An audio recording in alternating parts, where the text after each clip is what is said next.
Hey my listeners, कैसे हैं आप लोग। आ चुकी है आप लोगों के लिए सोल टू डेविल बॉस का न्यू एपिसोड। तो चलिए इसे शुरू करते हैं। अब तक की कहानी में आप लोगों ने सुना किस तरह से शेजल जिसने खुद को ही क्लॉजेट में बंद कर लिया था, वो इतना ज़्यादा डर चुकी थी क्योंकि इससे पहले उसके लाइफ में ऐसी ऐसी चीज़ें हुई थी जिसके बारे में सोच सोच करके आज भी शेजल की रूह कांप जाती थी।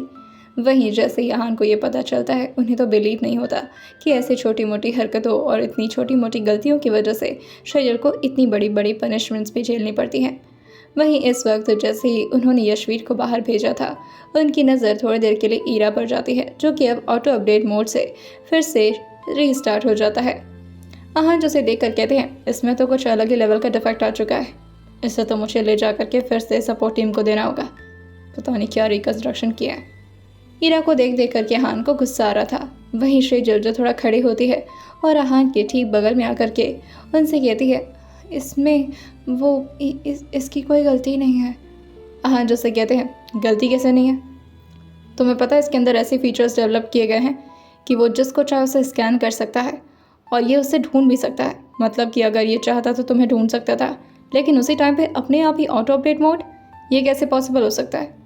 वहीं शेजल जो कहती है, नहीं ऐसा नहीं है।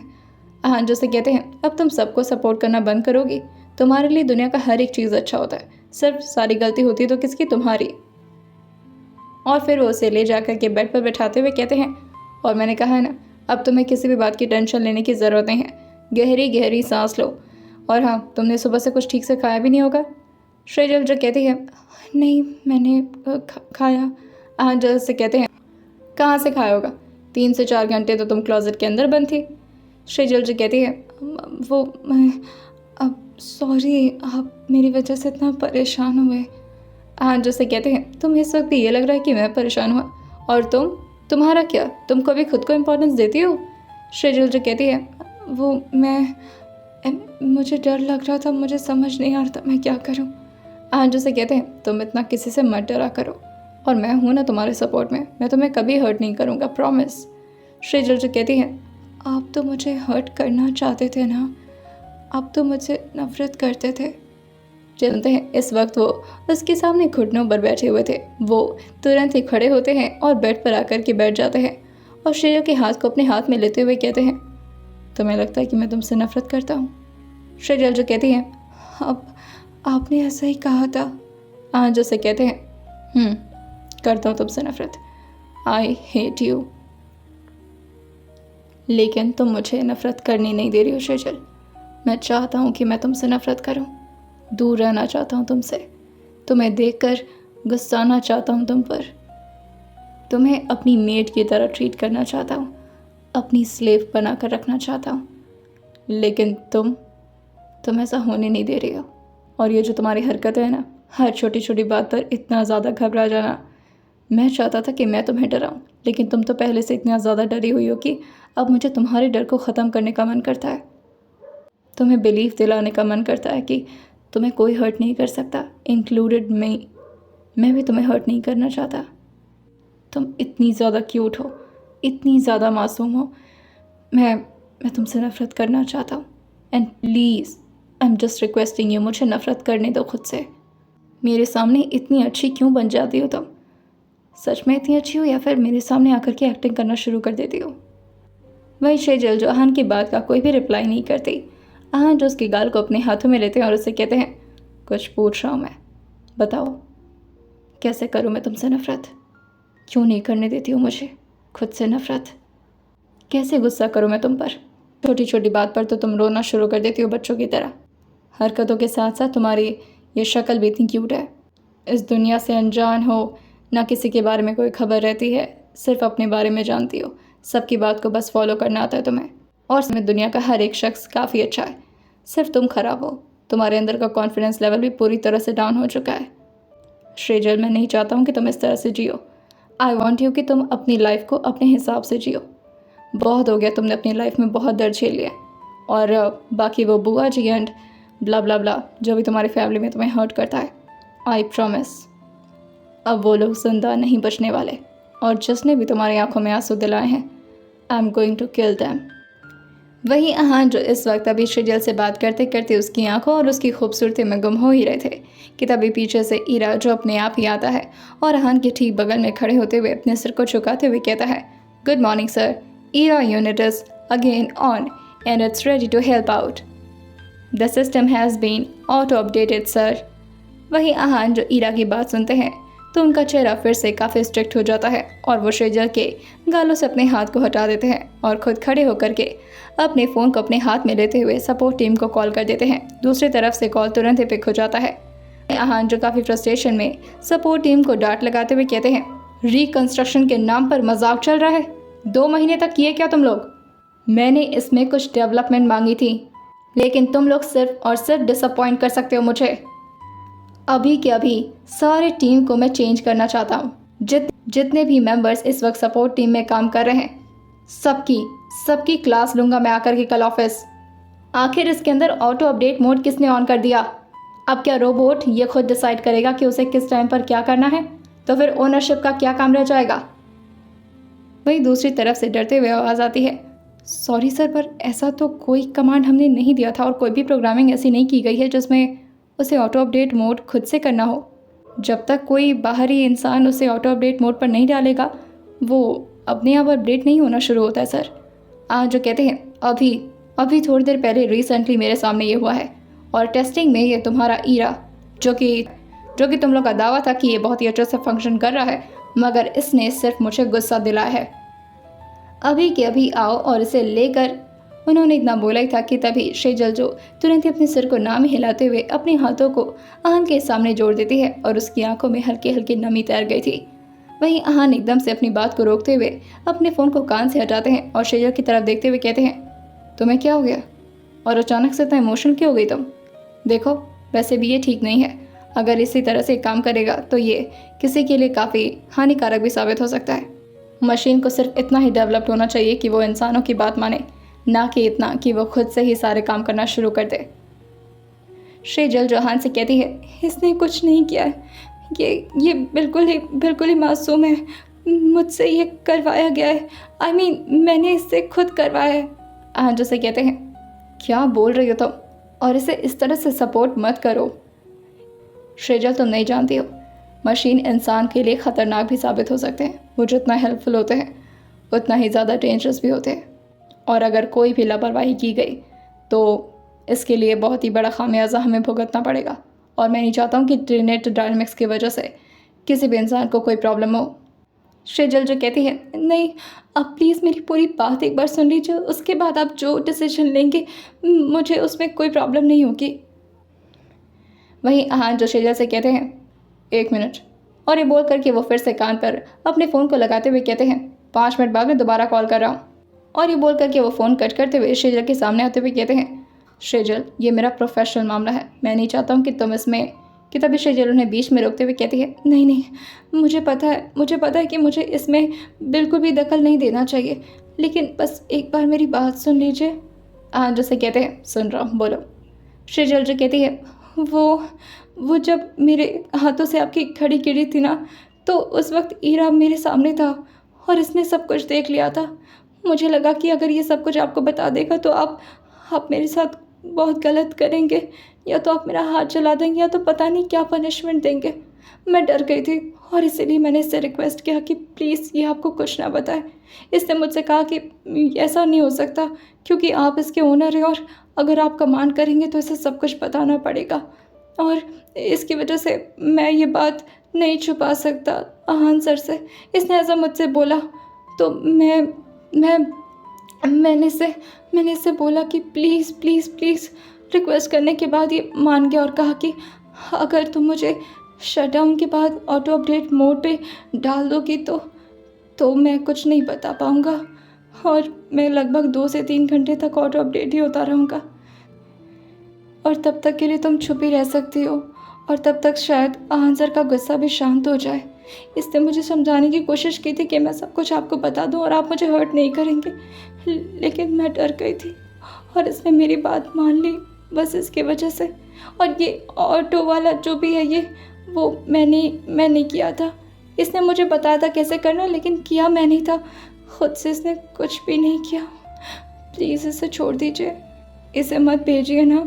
ये मेरा बहुत अच्छा दोस्त बन गया है, मैं इसके साथ सारी बातें बताती हूँ, इसे मत भेजिए प्लीज़। आहान शेजल की बात सुन करके एकदम से दंग रह गए थे।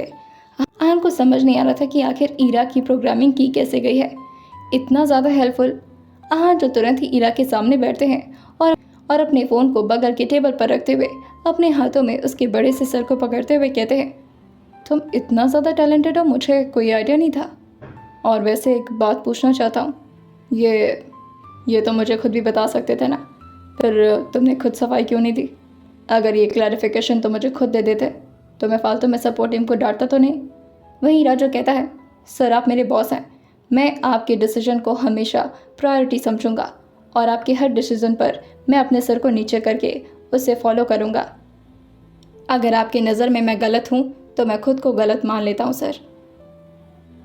आहान जैसे कहते हैं, क्या तुम्हें डर नहीं लगा उस वक्त कि जब तुम सृजल को बता रहे थे कि तुम ऑटो अपडेट मोड को खुद ही ऑन करवा लोगे? तुम्हें नहीं लगता कि उसके बाद मैं तुम्हारे साथ क्या करूँगा, तुम्हें दोबारा सपोर्ट टीम में भेजा जाएगा और तुम्हारे फीडबैक को भी नेगेटिव में दिया जाएगा क्या? वहीं ईरा जो कहता है, मुझे पता था सर, इसके बाद मुझे दोबारा से रिकन्स्ट्रक्शन के लिए भेजा जाएगा, मेरे फीडबैक भी नेगेटिव में आएंगे, लेकिन मेरे लिए ये ज़्यादा इम्पॉर्टेंट नहीं था। मैंने अपने रिसर्च में देखा, अगर मुझे ज़्यादा ह्यूमन नेचर के हिसाब से बिहेव करना है तो मुझे ह्यूमन की फीलिंग्स को ज़्यादा समझना होगा और प्रायोरिटी भी ह्यूमन की फीलिंग्स को देनी होगी। और फिर वो शेजल की तरफ अपनी मुंडी को घुमाते हुए कहता है, ये मेरे सामने उस वक्त रो रही थी, बहुत ही ज़्यादा रिक्वेस्ट कर रही थी और मेरी रिस्पॉन्सिबिलिटी थी कि मैं उस वक्त इसकी मदद करूँ बिना अपने बारे में सोचे। आहान जो उसकी बात को सुनते हैं तो वो ईरा के सर पर टैप करते हुए कहते हैं, I am really proud of my self कि मैंने तुम्हारी जैसी कोई क्रिएटिविटी दिखाई है और मेरे कंपनी ने त्रिनेत्र डायनामिक्स ने तुम्हें बनाया है। तुम दुनिया के सबसे अनोखे और सबसे ज़्यादा अमेजिंग रोबोट हो। एंड तुम्हें डांट दिया, तुम्हें बुरा तो नहीं लगा? वही ईरा जो अपने स्क्रीन पर रोने वाली मौजी बनाते हुए कहता है, मेरा दिल रो रहा है सर, लेकिन मैं आपको बता नहीं सकता मुझे कितना बुरा लग रहा है। आप मेरे हीरो हैं, आप मेरे आइडियल हैं और आपको हर्ट करके मुझे सच में बहुत बुरा लगा सर। आहान जब खड़े होते हैं और शेजल की तरफ देखते हुए कहते हैं, मेरे ऊपर ब्लैक मैजिक कर रही थी, समझ में आ रहा था, अब मशीनों के ऊपर भी तुम काला जादू करना शुरू कर चुकी हो। कहाँ से सीखा इतना तगड़ा काला जादू करना? हाँ। शेजल तुरंत ही अपने चेहरे को नाम हिलाती है और थोड़ा परेशान होते हुए कहती है, मुझे ये सब नहीं आता, मैंने नहीं किया कुछ भी, मैं सच में मैं काला जादू नहीं करती। हाँ जैसे कहते हैं, मजाक कर रहा हूँ, कितना डर जाती हो तुम। और फिर वह ईरा को देखते हुए कहता है, अब क्या यहीं पर हम दोनों को घूरते रहोगे, जाओ यहाँ से। वहीं ईरा जो कहता है, सर वो सपोर्ट टीम क्या मुझे लेने आएगी? हाँ जैसे कहते हैं, नहीं, और आएगी तो वैसे भी शेजल का ऑर्डर है कि तुम्हें यहाँ से कहीं नहीं भेजना है, मतलब तुम यहीं पर रहने वाले हो। जैसे शेजल ये सुनती है वो काफ़ी ज़्यादा खुश हो जाती है और वहीं एक्साइटमेंट में वो हान से कहती है, थैंक यू सो मच, आप मेरी इतनी बात माने, मुझे बहुत अच्छा लगा। और फिर वो हान के सामने हाथ जोड़ते हुए कहती है, थैंक यू सो मच, मैं नहीं चाहती थी कि ये मुझसे दूर जाए, ये मेरा बेस्ट फ्रेंड बन चुका है ना। वहीं हान जो ईरा को देखते हुए कहते हैं, अच्छा तो मतलब इसके जाने से तुम्हें इतना तकलीफ़ होता कि तुम रोना शुरू कर दी थी, और अगर मैं तुम्हें छोड़ के चला जाऊँ तो क्या तब तुम्हें तकलीफ़ नहीं होगी? वही शेजल रोहान की बात को सुनती है तो थोड़ा पीछे होते हुए कहती है, नहीं ऐसा मुझे नहीं पता नहीं तब क्या महसूस करूँगी। वही आन एक एक कदम उसकी तरफ आगे बढ़ते हुए कहते हैं, तो तुम्हारे लिए ये मशीन ज़्यादा मैटर करती है, मैं नहीं। वही शेजल फिर से पीछे जाते हुए कहती है, मुझे वो शेजल को इस वक्त काफ़ी ज़्यादा डर लग रहा था जिस ऑरा के साथ आहान उसकी तरफ आगे बढ़ रहे थे। आहान जो उसको पीछे जाते जाते उसे थोड़ा वार्न भी करते हैं, पीछे दीवार है, कोई फ़ायदा नहीं मुझसे भागने का। लेकिन शेजल इस बात को नहीं सुनती और वो लगातार पीछे जाती ही जा रही थी। वहीं वो जाकर के एक छोटे ड्रॉर से टकरा जाती है जो कि उसके कमर तक ही आता था और वो वहीं अपने चेहरे को पीछे की तरफ बेंड करने लगती है। आहान जो अपने हाथों से उसकी कमर को जकड़ लेते हैं ताकि उसके कमर पर उस ड्रॉर से ज़्यादा चोट और ज़्यादा तकलीफ न महसूस हो। शेजल जो अपने चेहरे को लगातार पीछे करने की कोशिश कर रहे थे, वहीं आहान उसी तरह से उसके चेहरे की तरफ खुद को झुका लेते हैं और वो उससे कहते हैं, कितना पीछे और जाओगी, अब इसके आगे तुम्हारे पास कोई जगह नहीं बचता। आहान के पैर और शेजल के पैर आपस में पूरी तरह से टकरा रहे थे और अहान जो उससे कहते हैं बस भी करो। और फिर वो झटके से उसकी कमर पर जोर देते हैं और उसे सीधा करते हुए कहते हैं कहाँ भाग कर जाओगे मुझसे, कोई ऑप्शन नहीं है तुम्हारे पास मुझसे भागने का।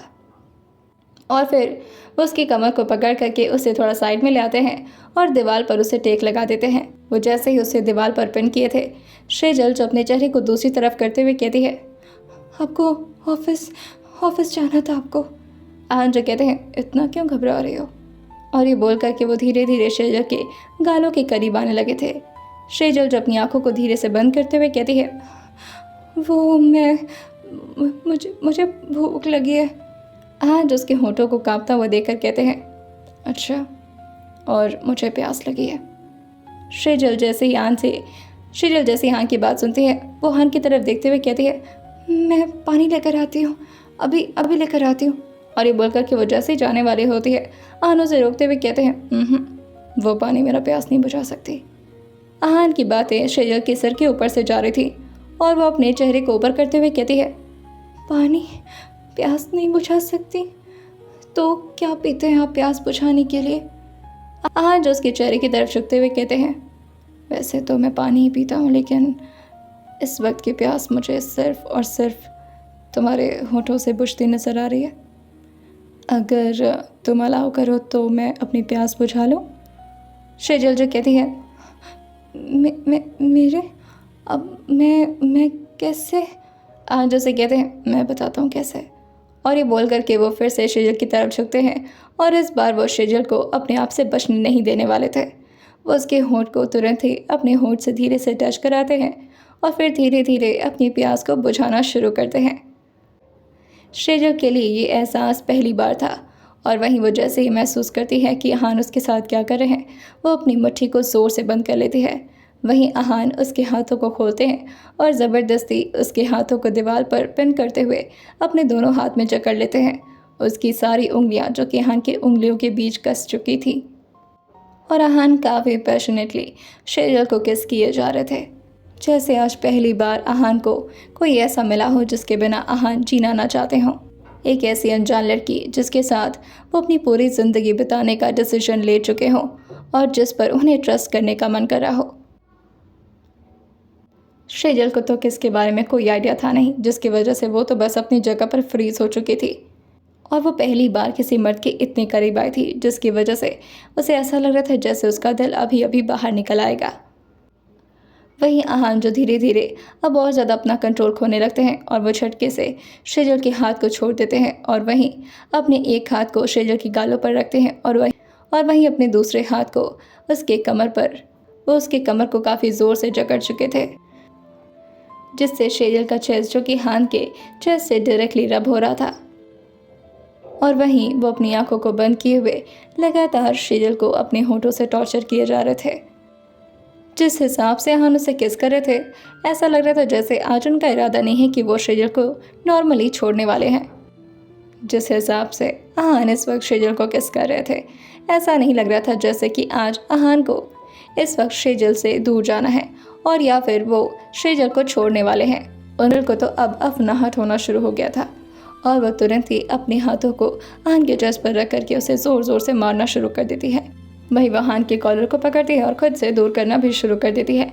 लेकिन आहान जो कि उनके छोटे मोटे हाथों से तो वैसे भी उसे दूर नहीं जाने वाले थे, लेकिन फिर उन्हें खुद भी एहसास होता है कि इतनी छोटी और नन्ही सी जान को वो किस करके तो बिल्कुल नहीं मारने वाले, जिसकी वजह से वो खुद ही एक स्टेप पीछे होते हैं और वहीं वो गहरी गहरी सांसें लेने लगते हैं।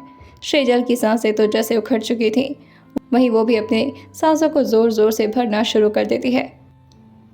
वहीं आहान जो कि इस वक्त शेजल को काफ़ी ध्यान से देख रहे थे, उसके गाल टमाटर की तरह लाल हो चुके थे और वहीं उसके होंठ जो कि ऑलरेडी काफ़ी नेचुरली पिंक थे, वो अब पूरी तरह से लाल हो चुके थे। ऐसा लग रहा था जैसे सारे खून जो कि उसके होंठ में आकर के इकट्ठा हो गए हों।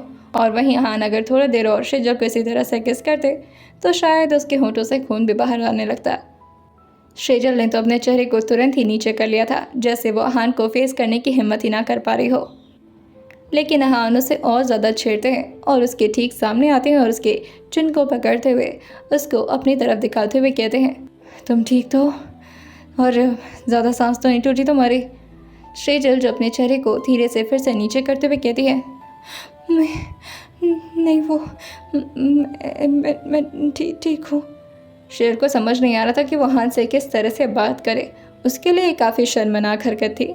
उसे लग रहा था जैसे उसने कौन सा बड़ा पाप कर दिया हो और वो बस इस वक्त आहान से दूर भागने की कोशिश में लग जाती है। वहीं आहान जो उसकी कमर को पकड़ते हैं और उसे ज़ोर से अपने सीने में पड़ते हुए कहते हैं, you know what, I just hate you. मैं तुमसे बस इतना ही नफरत करना चाहता हूँ, हमेशा। और ये नफरत करने की इजाज़त मुझे मिल चुकी है तुमसे। एंड वन थिंग मोर, आइंदा से कभी भी बिना बताए कहीं मत जाना। मेरा दिल बाहर निकल जाता है। आज तो मेरा दिल बैठ चुका था जब मुझे पता चला कि तुम मुझे छोड़कर चली गई हो। आइंदा से ऐसा कभी नहीं करोगी ना। और वहीं वो श्रीजल के चेहरे की तरफ देखने लगते हैं। श्रीजल जो अपने चेहरे को फिर से धीरे से उठाती है और आहान की तरफ देखते हुए अपने चेहरे को ना में हिला देती है। आहान जो से कहते हैं, और अब से डरना भी बंद कर दो। अगर तुमसे कोई भी बड़ी गलती हो जाती है तो तुम बस आकर के मुझे बता दो। आई प्रॉमिस, मैं तुम्हें कभी हर्ट नहीं करूँगा, ओके? और ये बोल कर के वो उसके फोरहेड पर किस करते हैं और फिर से उसके सिर को अपने सीने से लगा देते हैं। आइए जानते हैं आने वाले एपिसोड में क्या होने वाला है और किस तरह से आहान सबके सामने ये एक्सेप्ट करेंगे कि श्रीजल अब उनकी जान बन चुकी है। आइए जानते हैं इस आने वाले एपिसोड में और सुनते रहिए सोल्ड टू डेविल बॉस सिर्फ और सिर्फ स्टोरी विद सौम्य के साथ।